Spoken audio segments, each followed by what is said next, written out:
اور ذرا یاد کیجئے تاریخ کے پنوں کی طرف، تاریخ میں آپ کو یاد دلانا چاہ رہا ہوں، یاد کیجئے ابو جہل کو۔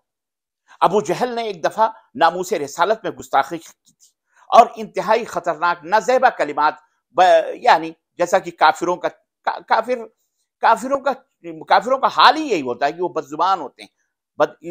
چند لوگ ہیں، سب نہیں ہوتے، چند شر پسند ہوتے ہیں، بہت سارے کفار ہیں، بہت سارے غیر مسلمین ہیں جو انتہائی اخلاق اور انتہائی سخی اور انتہائی ہمدرد لوگ ہیں، کثرت ایسے ہمدردوں کی ہے، لیکن چند بد زبان، اور ان کے اپنے اس کے فائدے ہیں، چاہے وہ سیاسی فائدے ہوں، دنیاوی فائدے ہوں، مال و دولت کی حرص ہو، ہوس ہو، لالچ ہو، کرسی ہو، کچھ بھی ہو، سلطنت ہو، حکومت ہو، کچھ بھی ہو، بہرحال وہی لوگ بدتمیزیاں کرتے ہیں، گستاخیاں کرتے ہیں اور دوسروں کو گالی گلوچ بکتے ہیں اور باقاعدے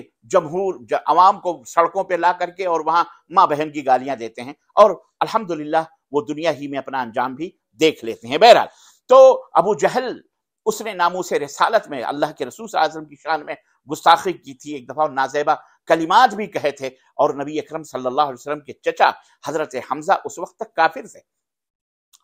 چنانچہ وہ شکار کھیلنے گئے ہوئے تھے، جب شکار سے وہ لوٹ کر پہنچے گھر میں تو ان کی جو بادیاں تھیں، بادیوں کے ذریعے انہیں اطلاع ملی کہ ابو جہل نے آپ صلی اللہ علیہ وسلم حضرت حمزہ کے بھتیجے محمد صلی اللہ علیہ وسلم کے ساتھ گستاخانہ اور تکلیف دہ سلوک کیا ہے۔ یہ سنتے ہی حضرت حمزہ جو اس وقت کافر تھے، غیر مسلم تھے، جوش غضب میں آپے سے باہر ہو گئے۔ ابھی وہ گھوڑے سے اترے ہی تھے، تیر اور کمان کندھوں ہی پہ تھے، کمان اور ہاتھ میں لیے ہوئے سیدھے کعبے کے اندر پہنچ گئے، حرم کعبہ میں پہنچے، اور ابو جہل جو اپنی مجلسوں کے اندر بیٹھا ہوا تھا، جم گھٹا جمائے ہوئے لوگوں کی مجلس میں، ظاہر سردار قریش تھا، ابو الحکم اس کا خطاب تھا، بیٹھا ہوا تھا، اس کے سر پر جا کر کے اپنے تیر سے بہت زور سے مارا، اس کے پیشانی پر سے خون کا فوارہ نکل پڑا اور اس کا سر پھٹ گیا،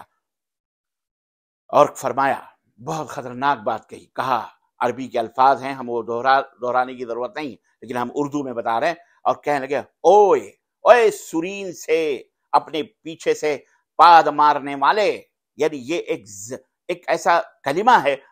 جو بڑے بڑوں کو ذلیل کر دے، یعنی تیری حیثیت کیا ہے، تو ہوائیں خارج کرتا ہے، پاد مارتا ہے، بدبو پیدا کرتا ہے، یہ ہے تیری حیثیت، یہ اور صحیح بات ہے، کیا تجھے پتا نہیں؟ حضرت حمزہ نے کہا، کیا تجھے پتا نہیں کہ میرا دین وہی ہے جو میرے بھتیجے محمد صلی اللہ علیہ وسلم کا ہے؟ اللہ اکبر! حالانکہ وہ کافر تھے، اسلام کے دور تھے وہ، لیکن کہا میں بھتیجے کے دین محمد صلی اللہ علیہ وسلم کے دین پر مجھا، اشہد ان لا الہ الا اللہ واشہد ان محمد رسول اللہ، میں گواہی دیتا ہوں کہ وہ اللہ کے سوا کوئی سچا معبود نہیں ہے، اور میں گواہی دیتا ہوں کہ میرا بھتیجا محمد جو ہے وہ اللہ کے رسول ہیں صلی اللہ علیہ وسلم۔ اگر تو سچا ہے یا تم لوگ سچے ہو تو مجھے مسلمان ہونے سے روک کر دکھاؤ، میں مسلمان ہو رہا ہوں۔ حوالے کتابوں، تاریخ اور سیرت کی تمام کتابوں میں موجود ہے۔ یہ تو کہہ دیا انہوں نے اپنی زبان سے، اور گھر سے مسجد وہاں حرم کعبہ سے لوٹے، سب لوگ حیران شرزن، حضرت حمزہ جیسا بہادر ان کے سامنے کس کی مجال تھی کہ جو زبان کھول سکے؟ سارے چپ چاپ بیٹھے رہے، لیکن ادھر جب گھر لوٹے تو شیطان نے دل کے اندر وسوسہ ڈالا حضرت حمزہ کے کہ یہ تمہارا شمار قریش کے سرداروں میں ہوتا ہے، بہادروں میں ہوتا ہے، تم عظیم شخص ہو، یہ کیا تم نے اپنا دین بدل دیا؟ کیا تم اپنا دین بدل دو گے؟ سوچنے لگے اور کہنے لگے، میں نے یہ کیا کہہ دیا؟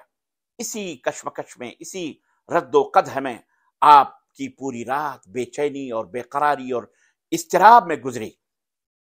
اور صبح ہوتے ہی محمد الرسول اللہ صلی اللہ علیہ وسلم کی اپنے بھتیجے کی خدمت میں حاضر ہوئی اور اپنی پریشانی کا حل چاہا، تو رحمت عالم صلی اللہ علیہ وسلم نے آپ کے سامنے اسلام کی حقانیت اور صداقت بیان فرمائی کہ اسلام یہ ہے، اسلام یہ ہے، اسلام کا تعارف پہ پریچے دیا اسلام کا۔ کچھ ہی دیر بعد جب آپ سنتے رہے تو آپ رضی اللہ تعالیٰ سے حمزہ رضی اللہ عنہ کے دل میں دنیا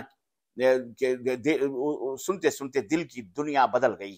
جگمگ کرنے لگی، چمک پیدا ہوئی دل کے اندر، اسلام کی روشنی داخل ہو گئی، اور زبان پر یہ کلمات جاری ہو گئے، اشہد ان لا الہ الا اللہ واشہد ان محمدا رسول اللہ۔